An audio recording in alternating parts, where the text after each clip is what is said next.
Hi everyone, welcome back to the video. In इस video में हम लोग बहुत ही ज़्यादा इंपॉर्टेंट टॉपिक को डिस्कस करने वाले हैं, विच इज़ अबाउट जेनेटिक्स।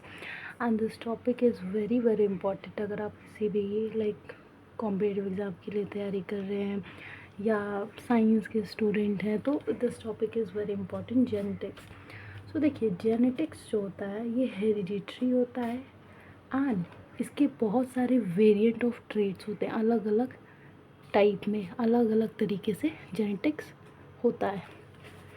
जैसे पेरेंट्स से ऑफस्प्रिंग या मतलब है चिल्ड्रन, बच्चों को ट्रांसफ़र होना।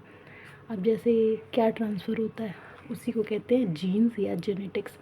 तो अब उन जेनेटिक्स के थ्रू पेरेंट्स से बच्चों में क्या ट्रांसफ़र होता है। जैसे मान लीजिए कोई डिज़ीज़ है, जैसे BP, thyroid, uric acid, sugar, इन सब के जो कुछ जीन्स होते हैं ना, जब एक बच्चा जन्म लेता है तो वो सारी चीज़ें ट्रांसफ़र हो जाती है। या ब्लड, जो सेम ब्लड होता है जिसको हम डीएनए भी कहते हैं, तो ये क्या होता है, ये सब जेनेटिक्स है। या हाइट या colour, so this is what genetics mean. So ये पेरेंट्स से बच्चों में ऑफस्प्रिंग यानी कि चिल्ड्रन, बच्चों में ट्रांसफ़र होता है। जीन्स डीएनए से बना है, ठीक है, क्या जेनेटिक्स, जीन्स और डीएनए से जेनेटिक्स बनता है। आई कलर, हाइट, डिजीज़, ये सारी चीज़ें हमें मिलती हैं, इन्हीं को ट्रांसफ़र किया जाता है पेरेंट्स टू बच्चों में। Agriculture, human and medicine, her field में जेनेटिक्स होता है प्रेजेंट। कुछ एप्लीकेशंस होते हैं जेनेटिक्स के, जैसे पॉपुलेशन जेनेटिक्स, जो कि ह्यूमन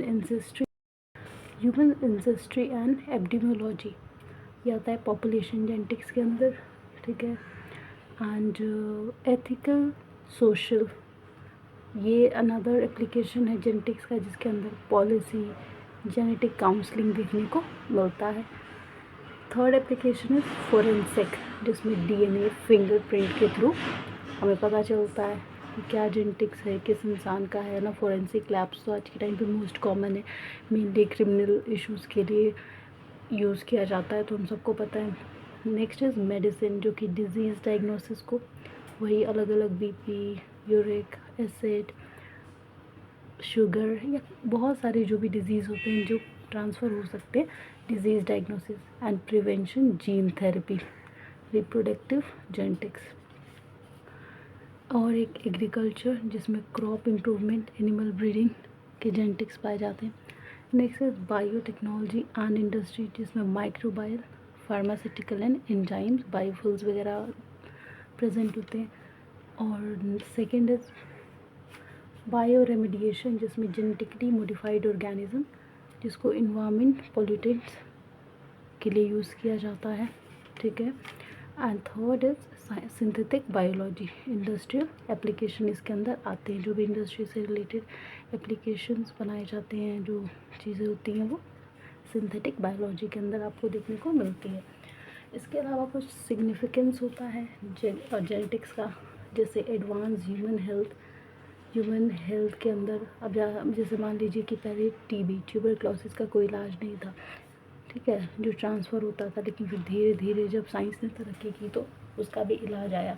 सो जेनेटिक्स से हमें पता चलता है कि भाई हाँ, इस तरीके की बीमारियाँ होती हैं, या इस तरीके का ह्यूमन हेल्थ इशू हो सकता है, ठीक है। या ये जीन्स होता है, जैसे आज के टाइम पे आईवीएफ, जिससे बच्चे पैदा हो सकते हैं। अगर कोई लेडीज़ नॉर्मली प्रेग्नेंट नहीं हो सकती, तो आईवीएफ की मदद से आप अपना बच्चा जन्म दे सकते हैं, जो आपका ही बच्चा होगा लेकिन कोई और जन्म देगा। सो ये सब क्या है, it's all because of the advanced human health. Next is improve agriculture and food security.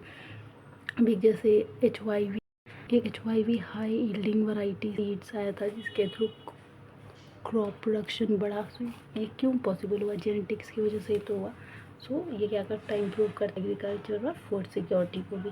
Next is solving environmental problems. Genetics एक ऐसा सोर्स है जिसके थ्रू हम ना सिर्फ एक ह्यूमन के डिजीज़, बल्कि एनिमल्स और प्लांट्स, इन्वायरमेंट, हर जगह को बचा सकते हैं, एडवांस कर सकते हैं। And next is forensic science. Forensic science आज के टाइम पे सबसे ज़्यादा यूज़ होने वाला डिपार्टमेंट माना जाता है। एंड इसमें हम जैसे फिंगरप्रिंट्स के थ्रू पता कर सकते हैं कि भाई ये क्या है, निशान है। ठीक है, इसके अलावा आज के टाइम पे जेनेटिक्स बहुत सारे फील्ड्स में देखने को मिल रहा है। Genetic discrimination concern and genetic base of government और genetic screening, gene therapy for defence, ये सारे ऐसे जेनेटिक्स हैं जो अलग अलग बीमारियों के लिए, उनके इलाज के लिए गवर्नमेंट द्वारा खोज की गई है। जीन थेरेपी फॉर डेफनेस, जो बहरे इंसान होते हैं उनके लिए कई सारे तरीके ऑपरेशंस हो सकता है। कुछ मशीन्स आती हैं जिससे सुनना पॉसिबल है। जेनेटिक स्क्रीन के थ्रू भी हमें बहुत सारी चीज़ पता चलता है, जैसे सोनोग्राफी वगैरह होती है ना, बच्चे की धड़कन वगैरह हम देखते हैं। और genetic basis of gout, uric acid. और फिर आने वाले टाइम में अब हम सबको पता है कि एक ही चीज़ जो है बहुत ज़्यादा हर चीज़ पे कंट्रोल कर रही है, and that is AI, artificial intelligence. So ये अनुमान लगाया जा रहा है कि आने वाले टाइम में जैसे अभी हर चीज़ के लिए लैब है, मशीन्स है, जिसके थ्रू एक्सपर्ट्स पता करते हैं कि भाई जैसे फोरेंसिक लैब में चेक करते हैं, कल्चरल लैब में बायोटेक्नोलॉजी के अपने होते हैं, एथिकल सोशल के अपने होते हैं, पॉपुलेशन जेनेटिक्स के अपने होते हैं। सो उसी हिसाब से अब आने वाले टाइम में जेनेटिक्स के फील्ड में AI भी बहुत बड़ा रोल प्ले करेगा, जिसके थ्रू हम जल्दी पता लगा सकेंगे कि किसका जेनेटिक्स है ये। और जो भी आपको इन्फॉर्मेशन चाहिए होगा वो बहुत जल्दी होगा, ज़्यादा एक्यूरेट होगा, और उसके मिसलीड के कम चांसेस होंगे बिकॉज ऑफ AI आगे आने वाले टाइम में।